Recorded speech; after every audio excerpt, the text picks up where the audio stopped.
بسم اللہ الرحمن الرحیم۔ شروع اللہ کے نام سے جو بڑا مہربان اور نہایت رحم والا ہے۔ نماز خوف سے متعلق احکام و مسائل۔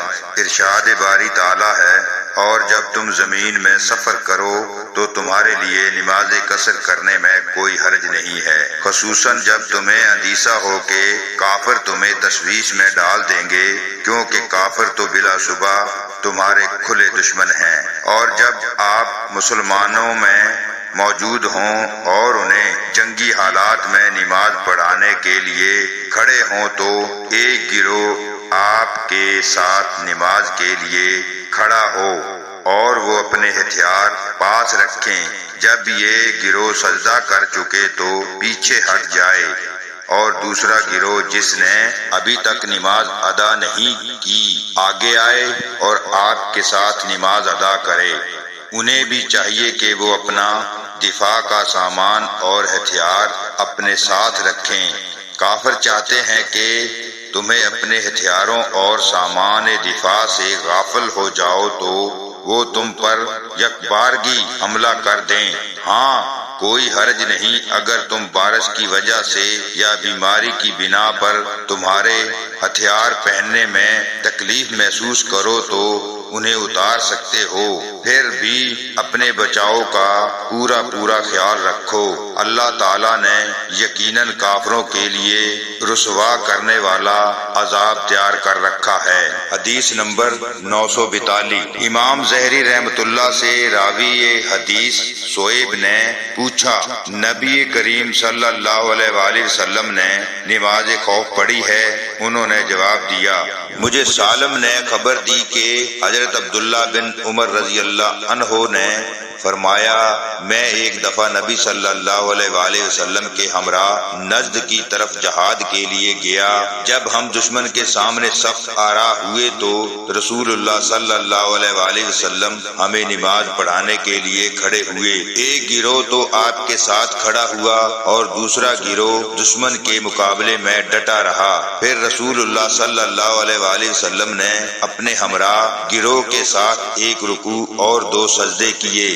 اس کے بعد یہ لوگ اس گروہ کی جگہ چلے گئے جس نے نماز نہیں پڑھی تھی۔ جب وہ آئے تو رسول اللہ صلی اللہ علیہ وآلہ وسلم نے ان کے ساتھ بھی ایک رکوع اور 2 سجدے ادا کیے اور سلام پھیر دیا۔ پھر ان میں سے ہر آدمی کھڑا ہوا اور ایک رکوع اور 2 سجدے اپنے اپنے طور پر کیے۔ حدیث نمبر 943۔ حضرت نافع سے روایت ہے، وہ حضرت ابن عمر رضی اللہ عنہ سے مجاہد کے قول کی طرح بیان کرتے ہیں کہ جب مسلمانوں کی دشمن سے مڈ بھیڑ ہو جائے تو کھڑے کھڑے ہی نماز پڑھ لیں۔ البتہ حضرت ابن عمر رضی اللہ عنہ نے نبی صلی اللہ علیہ وآلہ وسلم سے یہ اضافہ بیان کیا ہے، اگر دشمن زیادہ ہوں تو مسلمان کھڑے کھڑے یا سوار ہو کر، یعنی جس طرح بھی ممکن ہو سکے نماز پڑھیں۔ حدیث نمبر 944۔ حضرت ابن عباس رضی اللہ عنہ سے روایت ہے، انہوں نے فرمایا کہ ایک دفعہ نبی صلی اللہ علیہ وآلہ وسلم نماز کے لیے کھڑے ہوئے تو لوگ بھی آپ کے ساتھ کھڑے ہو گئے۔ جب آپ نے تکبیر تحریمہ کہی تو انہوں نے بھی آپ کے ساتھ تکبیر تحریمہ کہی۔ پھر آپ نے رکوع کیا اور لوگوں میں سے چند ایک نے رکوع کیا۔ پھر آپ نے سجدہ کیا تو ان لوگوں نے بھی آپ کے ساتھ سجدہ کیا۔ پھر جب آپ دوسری رکعت کے لیے کھڑے ہوئے تو وہ لوگ بھی آپ کے ہمراہ کھڑے ہو گئے جنہوں نے سجدہ کر لیا تھا، اور وہ اپنے بھائیوں کی حفاظت کرنے لگے۔ چنانچہ دوسرا گروہ آیا اور انہوں نے آپ کے ہمراہ رکوع اور سجدہ کیا۔ دریں آشنا تمام لوگ نماز میں تھے لیکن ایک دوسرے کی حفاظت کرتے تھے۔ امام اوزاعی رحمۃ اللہ کا بیان ہے کہ اگر فتح قریب ہو اور مجاہد نماز پڑھنے پر قادر نہ ہو سکیں تو ہر مجاہد الگ الگ اشارے سے نماز پڑھے۔ اگر اشارے سے بھی پڑھنے کی قدرت نہ ہو تو نماز کو مؤخر کر دیں یہاں تک کہ لڑائی کا فیصلہ ہو جائے اور مجاہدین محفوظ محفوظ ہو جائیں تو پھر 2 رکعت ادا کریں۔ اگر 2 رکعت پڑھنے کی فرصت نہ ہو تو 1 رکوع اور 2 سجدے کر لیں۔ اگر اس پر بھی قادر نہ ہو تو انہیں محض اللہ اکبر کہنا کافی نہیں ہوگا، بلکہ امن کے وقت تک اسے مؤخر کر دیں۔ مکحول تابعی کا بھی یہی قول ہے۔ حضرت انس بن مالک رضی اللہ عنہ بیان کرتے ہیں کہ میں قلعہ شوستر پر چڑھائی کے وقت وہاں موجود تھا جبکہ فریقین کی جنگ فجر روشن ہونے کے وقت شروع ہوئی۔ گھمسان کی جنگ جاری تھی۔ مجاہد نماز صبح ادا کرنے پر قادر نہ تھے، چنانچہ ہم نے نماز فجر کو طلوع آفتاب کے بعد ادا کیا۔ ہم نے حضرت ابو موسیٰ اشعری رضی اللہ عنہ کے ہمراہ نماز پڑھی جبکہ وہ قلعہ فتح ہو گیا۔ حضرت انس رضی اللہ عنہ نے مزید فرمایا کہ اس نماز کے عوض ہمیں دنیا اور اس کی تمام چیزیں بھی خوش نہ کر سکیں۔ حدیث نمبر 945 حضرت جابر بن عبداللہ رضی اللہ عنہ سے روایت ہے، انہوں نے فرمایا کہ غزوہ خندق کے دن حضرت عمر رضی اللہ عنہ تشریف لائے اور کفار قریش کو برا بھلا کہتے ہوئے کہنے لگے، اللہ کے رسول، میں نماز عصر نہیں پڑھ سکا تاں کہ سورج غروب کے قریب ہو گیا۔ نبی صلی اللہ علیہ وآلہ وسلم نے فرمایا، اللہ کی قسم میں بھی ابھی تک نماز عصر نہیں پڑھ سکا ہوں۔ اس کے بعد آپ وادی بہتان میں اترے، وضو کیا اور سورج غروب ہونے کے بعد نماز عصر ادا کی اور اس کے بعد نماز مغرب پڑھی۔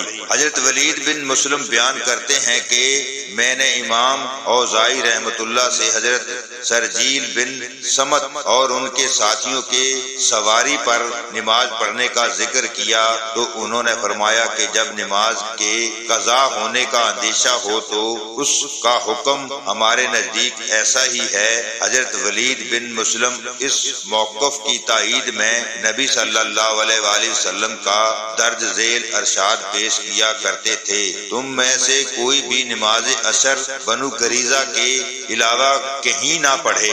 حدیث نمبر 946 حضرت ابن عمر رضی اللہ عنہ سے روایت ہے، انہوں نے کہا کہ نبی صلی اللہ علیہ وآلہ وسلم جب غزوہ خندق سے واپس ہوئے تو ہمیں حکم فرمایا کوئی بھی نماز عصر بنو قریظہ کے علاوہ کہیں اور نہ پڑھے۔